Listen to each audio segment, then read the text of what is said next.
What's going on, guys? Welcome back to another video, and today we're doing a F1 2020 career mode, except it's a bit different because it's a 2021 career mode. And as you can see right now, we're just going through all of these of my new character, picking this one, picking my country and stuff. So yeah, we're just doing the normal stuff, and well, I say normal stuff, the basic stuff, I would more say, like picking a helmet and stuff like that. So with this career mode, we're going to be choosing Alpine, as you would have already seen from the thumbnail and title. And it's going to be a 16-round championship starting in Australia. And I will say, disclaimer, the one thing I can't change is the names in-game. But the faces will be changed, apart from the name. So you will notice a bit of a difference, but I'm going to have to call them out differently. It's going to be a bit confusing for me, more than like for you guys. As you can see, choosing my helmet, that wasn't actually the final design. I still didn't quite like that, so I went with this torn one, this like tiger print one, and I changed the red to a nice blue, and I changed the black to a white, so it looked more like the Alpine colors. I'm gonna mess it up there. I'm gonna mess it up a ton from Alpine to Alpine. But as you can see, picking my character, and then we're gonna get. As you can see, there's actually new photos there for the each of the things. But we're gonna go straight to Alpine. Of course, the names can't be changed. It's still gonna come up with Renault. But yeah, just picking Alpine here, and then we're gonna pick our teammate Esteban Ocon. We can't do Daniel Ricciardo because then we'd have two Ricciardos on the grid. But as you can see, picking the 16 race championship, we're gonna do Australia, Bahrain, the Netherlands, Spain, Monaco, Azerbaijan, Canada, Austria, Britain, Belgium, Italy, Russia. I think it was Russia or Singapore I picked here. Then Japan, USA, Mexico, and Brazil were the final four. So between the second and third race, it's going to be a pretty big gap of about a month. So we've just got to sort of get used to that. As you see, I did pick Singapore there instead of Russia. I just don't like Russia as a track. And we're going through the weekend structure. 50% races, formation lap on, of course. 101 difficulty. That's what I'm at right now. I've just gotten a new wheel. So that'll go up pretty significantly, I hope. Maybe the 110. On elite driving proficiency. No assists whatsoever. Full qualifying and just making sure I got all those settings right. And as you can see, going into the main screen, you can see Cyril Bitbull. I don't actually know if that's him. I don't think it is him. I think because he left at the end of last year. But we're picking our R&D stuff. Of course, going to go straight to engine and get that minor upgrade there. I'm actually recording this quite late at night, so sorry if my voice is kind of low, but we're looking at the chassis now and the aerodynamics, and I pick this front downforce one because it just finishes just before the Grand Prix, but we go straight into the car reveal right now.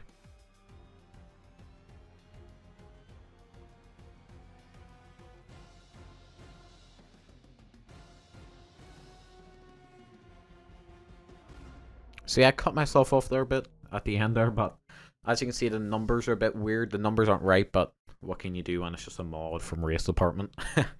Hopefully that can get fixed in a future update. But yeah, I cut myself off. We got the front downforce aerodynamic upgrade, and it should be coming in for the day of the race, the same day.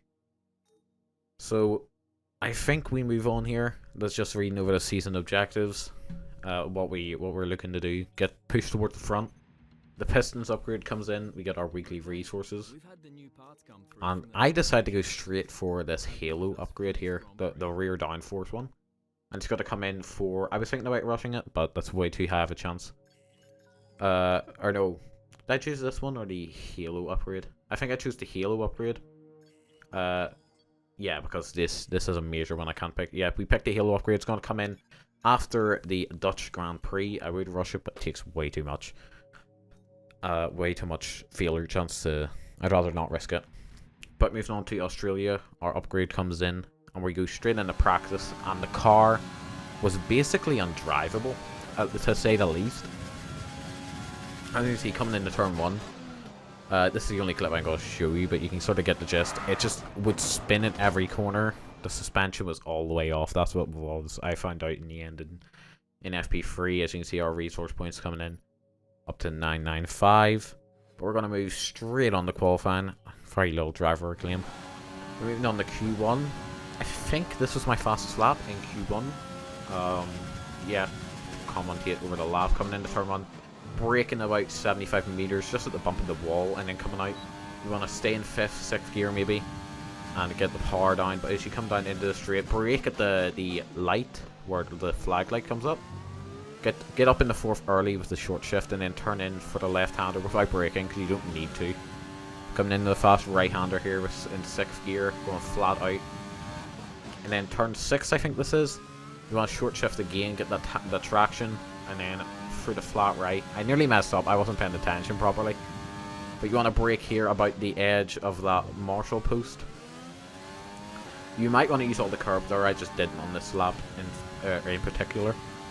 Coming into the fast chicane now. Brake around 50 meters, but you only brake for a little bit. Turn in quickly and get the power straight back on. Watch out you don't spin there. Put the DRS on. And as you can see, there's actually Perez in front of me. But we brake 75 meters here or thereabouts. But Perez in front of me was just ruining this lap and basically blocking me with dirty air. You brake at the light there again for the flags. I lock up a little, but that's because of the car in front. And coming on the final straight, put DRS on. You want to get a good exit here. It's absolutely crucial that you do.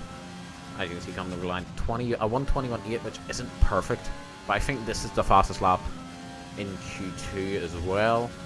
Oh, well, this is for Q2, so we'll see. As you can see, I'm right on the cusp with 30 seconds left, so we've really got to nail this lap. But as you can see, I've only got rich mix. I've only got rich mix on. I can't speak.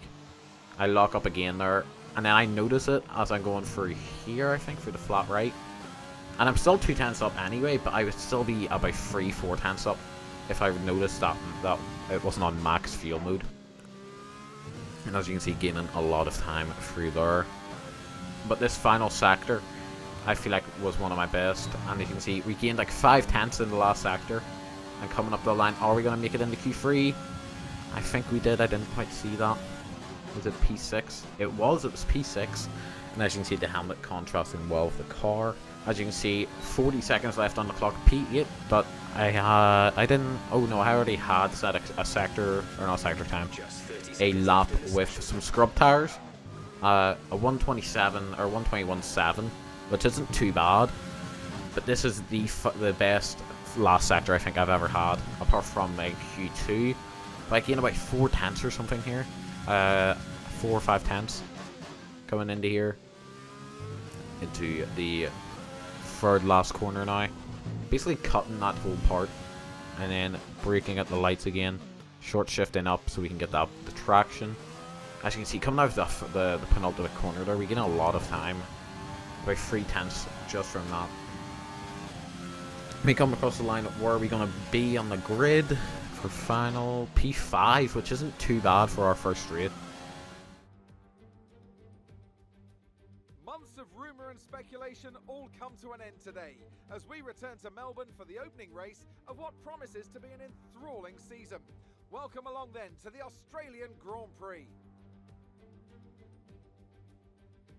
Just south of Melbourne's downtown business centre is the one and only Albert Park circuit. 3.3 miles of public roads, closed for the weekend of course, make for a bumpy circuit with little undulation.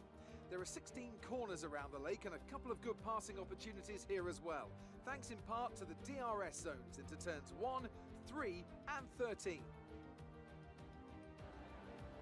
Here we are then, Formula One in 2020. The fight for the World Championship all starts here today. Mercedes on the hunt for a 7th consecutive title. They'll have Ferrari and Red Bull to contend with along the way. Williams struggled to find their feet last year. They'll be hoping for a stronger start this time around. And what I wonder of the Renault-powered cars. Will they be able to step forward, maybe even onto the podium on a regular basis? Plenty to discuss then with Anthony Davidson. He's out of hibernation too, and alongside me in the commentary box once again. It's good to be back, Crofty. Let's hope for some good racing today. We can't know at this point how competitive these teams are relative to each other, but hopefully nobody is able to run and hide, We want to see these drivers pushing to the limit all the way to the checkered flag.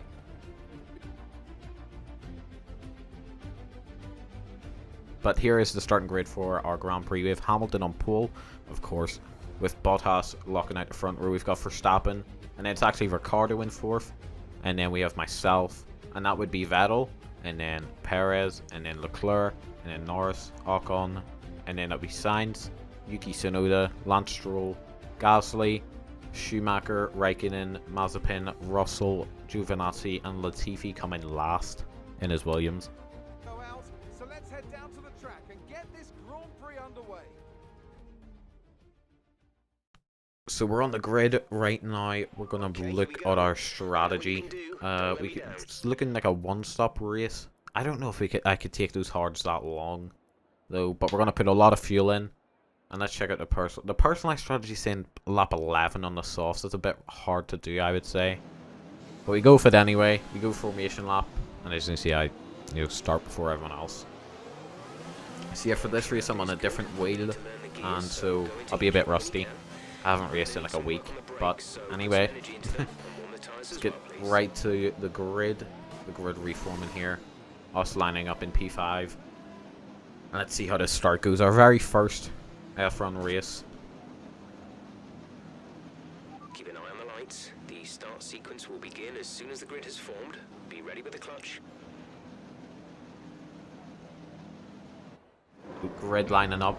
2 lights, 3 lights, 4 lights, 5 lights, and it's go from our perspective. We seem to be getting a good start there. Past Ricciardo already in the P4. Maybe you can try it on the inside, not quite, but Ricciardo goes around the outside. We get hit from behind. I think that was Vettel hit us from behind there, and he might have some front wing damage. I can't quite tell, but as we come up the straight, he's definitely got some extra straight line speed we don't have. As you can see, as we go up the inside to defend our position, he definitely has some sort of wing damage there. And we come through this left-hander here of turn 4 and then 5. Fall one behind the Red Bull of Verstappen. And it looks like they're just going to run away with it. But we're going to run away from Vettel because of his wing damage.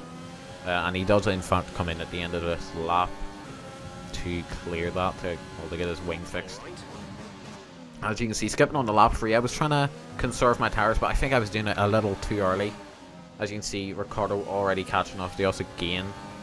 The tires, the deg on the softs were horrible because the tires were overheating constantly, which was a problem for when I go into my pit stop, and the harder tires just didn't warm up at all. As you can see, starting lap 4, he's got the DRS. He's probably going to try it down in here into turn 3. Us going wide, of course, because the tires are absolutely awful already if overheating. He's going to go around the outside. Maybe he can hold it with the fence. Yeah, we can. We sort of push him out wide into Perez. I think it is Perez anyway. I would assume so, considering Verstappen's in front of us. But now we go into lap 5. Ricciardo, he's looked on the inside, maybe. But we defend our position well. He's still right behind us on our gearboxes. It doesn't seem like we can get the traction, the acceleration that he gets in that McLaren. But as we come around the final corner for lap 5 onto lap 6, I want to actually know how our tires are looking right now, which is what I go to check, and it's nearly 40% all over. So not looking too good apart from on the front right, but he's going to try down the inside of Daniel Ricciardo. He's going to throw us out wide. We're going to come back at him with the traction. We actually get good traction there, but as you can see, the car is sort of stepping out, but we're going to get swarmed down this back straight. We break the flag light. We go down the inside. We push I've done it already. We've pushed Perez off a little. Push him a little wide, and now the two are battling. But as we come into the right-hander, the tires just go, and we spin, and there's Ricciardo's hitting us, and so is Perez. Perez also hitting us in their first race for Red Bull and McLaren respectively. And a massive moment there, and safety car, and our front wing is gone in lap 6. And they're telling us to pit now and put hards on until the end of the race, which I highly doubt we could do, but let's try it anyway. So we come in now for our pit stop, of course, because our front wing's gone. We pull in, let's see how quick it's going to be. It's looking quite quick on the takeoff for our wing. They put it back on under 10 seconds. even better, 8.4, which is really fast, and we come out in, it looks like P11, if that Austin at the back is coming in. Yeah, it is. P11 for us then, not too bad. But as you can see, as the safety car's coming in, you can even see, I don't know if you can see it on my dash, but they're only 85 degrees at the best, so as we prepare to resume racing, I get a massive tank slapper out of the penultimate corner, and I save it somehow. And we're still going, but we're not close as, or close to Mazepin as we like to be, as we start lap 9. I think Williams is at the head of this train, so we're obviously going to get quite a lot of positions here on the recovery. But as you can see, I think it's Gasly going to the outside here. We're going to hold him. We're going to try and hold him with the outside there. And open up our steering and push him out. But he's still going to hold it on the inside for turn 4. And he nearly gets spun out there. Purely just on his own, but that was good on him to hold it. As we come into turn 6. We're actually quite catching up to these cars ahead. So I think it actually is a Williams, as the Mercedes and Red Bull have checked out and they're gone. And yeah, as you see, coming on the end of lap 9, chasing Mazepin. Are we going to try it maybe the inside? And we're going to go to the outside now. On the hard compared to the softs, he's tried to go down there and he's nearly hit the Williams in front of him, as he has tried to.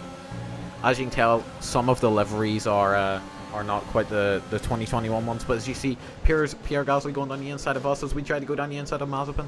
Can we defend from Gasly as well as get down the inside of Mazepin? And of course we can, because we're just that good. Well, this car is that good. It's given us better than what we ever expected. But as you can see, third final corner on lap 10. It seems like there's another car with an engine blow up. I think that's Raikkonen that has the blow up, and it basically forces us in the back of that Williams. But starting lap 11, maybe try it down the inside. Is that the play here? I'm thinking about it with the overtake. And I'm looking for it, maybe. Oh, that was close. The wing nearly scratching the rear right wheel. Or the rear right tyre. But we're definitely going to get it down here because this Williams has no downforce. Or not as much downforce as we have. As you can see, getting it down with the dive bomb. And Gasly going free as well. As the... I think it's Latifi doesn't get any traction at all from that. And now we chase after the pack ahead. The Aston Martin, there's a scuffle up ahead between the Williams and the AlphaTauri.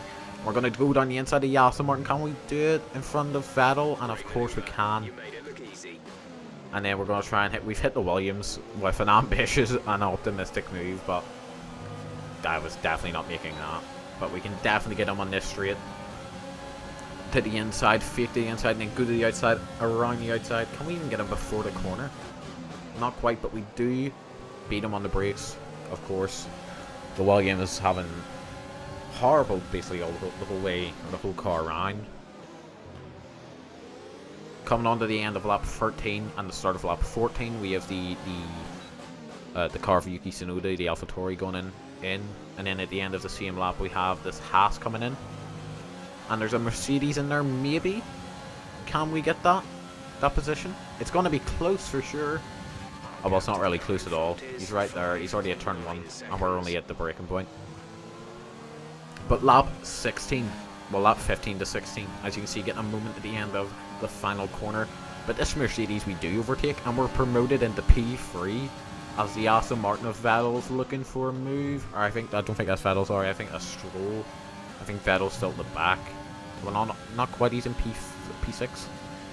It is Vettel, but Stroll he's really looking for a way around with this DRS, but we're not letting it happen. We're making our cars wide as anything. 1 minute 27. Our tyres are 35% at the worst, with 11 laps to go, or well, 10 and a bit. And the Mercedes is already there, but Stroll's trying to go around the outside. We outbrake him. How have we made the corner at all? Oh, that was rough from us, but our Mercedes of Bottas is trying to go around the outside as well, Stroll. And he's going to make it the inside for that penultimate corner. He's going to get the move done, maybe? Let's keep watching the mirror as we go around the final corner, and he's got it done. But as you can see on lap 20, into turn 8 and 9, where it's going to be reprofiled this year, Bottas tries around the outside, but we defend on the inside. And now he's going to try and get overtaken, or Stroll's trying to overtake him. Now thinking about it. Around the outside of turn 12, maybe? Or turn 11, turn 12, whatever way you think about it. But as we come in, we go a bit wide, where we completely have to lift off the throttle there. And now Bottas has got a really good run on us. He's going to try around the outside. Are we going to outbrake him?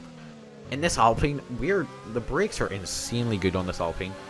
We are loving this car at the moment compared to practice when it was completely undrivable. And Bottas, now he's going to try around the outside on the next lap. Is he going to get it done?